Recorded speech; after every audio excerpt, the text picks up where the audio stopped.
গতকাল ২০ জানুয়ারি সজীব ওয়াজেদ জয় আল জাজিরায় একটি সাক্ষাৎকার দিয়েছেন। উনি আসলে সাক্ষাৎকারে কি ইঙ্গিত দিয়েছেন বা কি কি বিষয় তুলে ধরেছেন সেই সম্পর্কেই আলোচনা করব।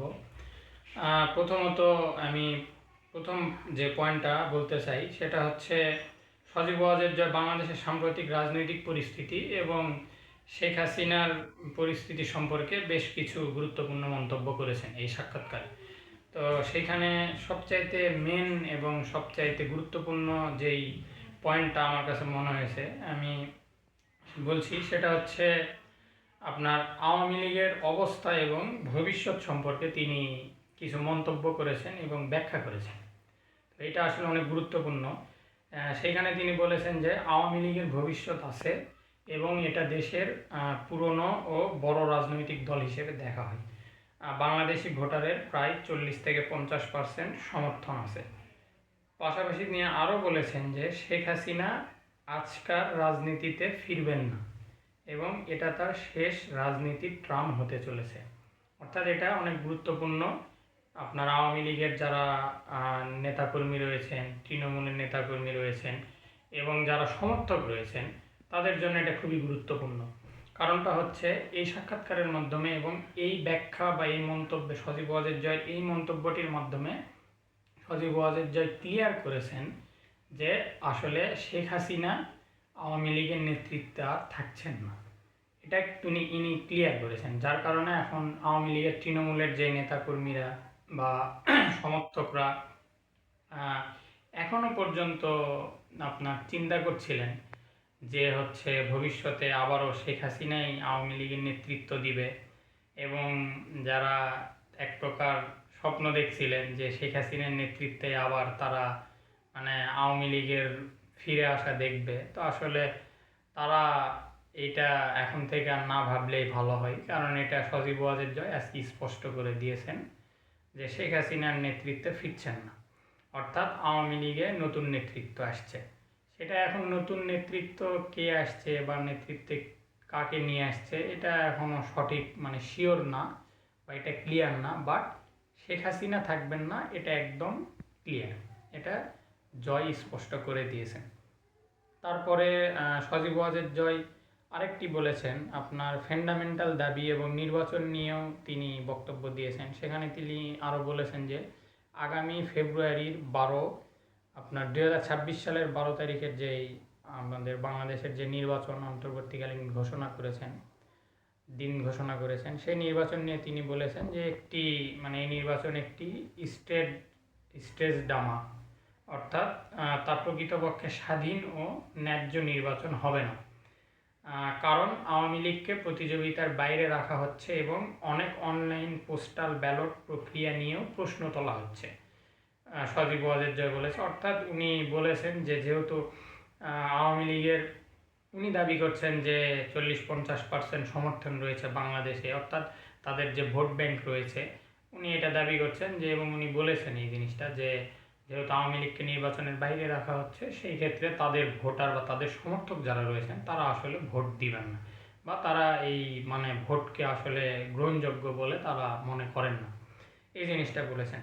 তারপরে উনি হচ্ছে আর একটা গুরুত্বপূর্ণ বিষয়ে কথা বলেছেন, সেটা হচ্ছে 2024 সালের বিক্ষোভ ও আপনার আন্দোলন যেটা হয়েছে, যেই আন্দোলনের মাধ্যমে আওয়ামী লীগ সরকারের পতন ঘটেছে এবং শেখ হাসিনা ক্ষমতাচ্যুত হয়েছেন, সেই আন্দোলনের কথাই উনি বলেছেন যে গত বিক্ষোভে পুলিশের কিছু কর্মকর্তা অতিরিক্ত বল ব্যবহার করেছিলেন, কিন্তু তার মতে এই সহিংসতার জন্য অর্থাৎ শেখ হাসিনাকে বুঝিয়েছেন যে কাউকে সরাসরি আদেশ দেননি।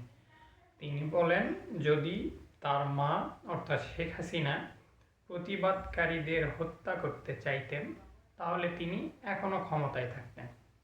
অর্থাৎ উনি এক প্রকার স্বীকার করে নিয়েছেন যে আপনার 2024 সালের জুলাই আগস্টের যেই আন্দোলন এবং বিক্ষোভ হয়েছিল সেইখানে আপনার তৎকালীন সরকার অর্থাৎ আওয়ামী লীগ তৎকালীন সরকারের দায়িত্বে ছিল আওয়ামী লীগ, তারা যে আসলে যেই প্রক্রিয়ার মাধ্যমে আন্দোলনটাকে মানে কন্ট্রোল করতে চেয়েছিল বা দমাতে চেয়েছিল সেইটা যে আসলে সঠিক ছিল না বা সেটা যে ভুল ছিল এই জিনিসটা সজীব ওয়াজেদ জয় আসলে স্বীকার করেছেন যে আওয়ামী লীগের আসলে অনেক ভুল ছিল সেই সময়, সেটা পুলিশ তৎকালীন আপনার দায়িত্বপ্রাপ্ত পুলিশ কর্মকর্তাদের মাধ্যমেই হোক বা তাদের দায়িত্বপ্রাপ্ত মন্ত্রীদের মাধ্যমেই হোক, বাট সেটা যে ভুল ছিল এটা স্বীকার করেছেন। এই জিনিসটা বাংলাদেশের রাজনীতির জন্য আসলে খুব পজিটিভ।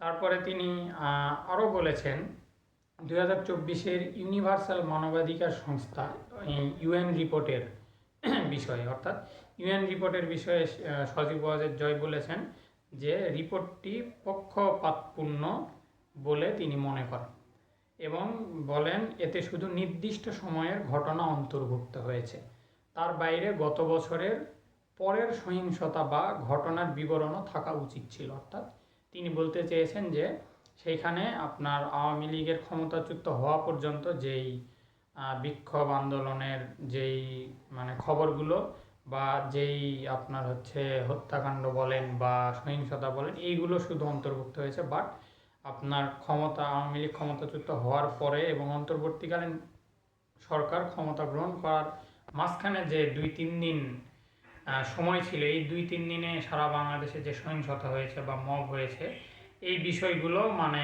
আপনার হচ্ছে এই রিপোর্টটিতে থাকা উচিত ছিল, এই জিনিসটা আসলে উনি বলেছেন।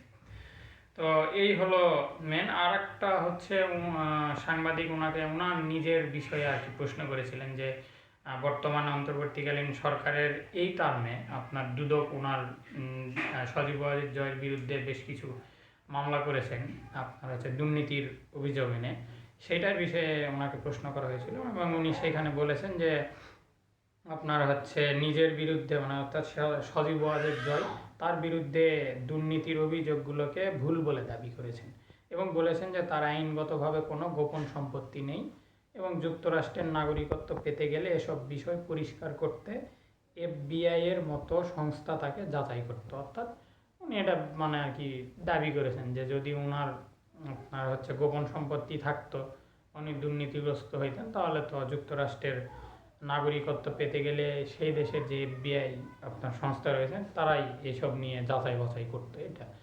এটা মেন বিষয় না, তবে মেন যে পয়েন্টগুলো ওনার সাক্ষাৎকার থেকে পাওয়া গিয়েছে বলে আমার মনে হয় সেটা হচ্ছে যে আওয়ামী লীগের ভবিষ্যৎ রাজনীতি যে ওনার নেতৃত্বে শেখ হাসিনার আসছেন না, এটা উনি ক্লিয়ার করে বলেছেন এবং আপনার সে যে বিক্ষোভে আপনার 24 সালের আওয়ামী লীগের যে ভুলগুলো ছিল এটাও তিনি স্বীকার করেছেন এবং আপনার হচ্ছে নতুন নেতৃত্ব আসছে আওয়ামী লীগে এটাও তিনি আর কি পরিষ্কার করে বলে দিয়েছেন।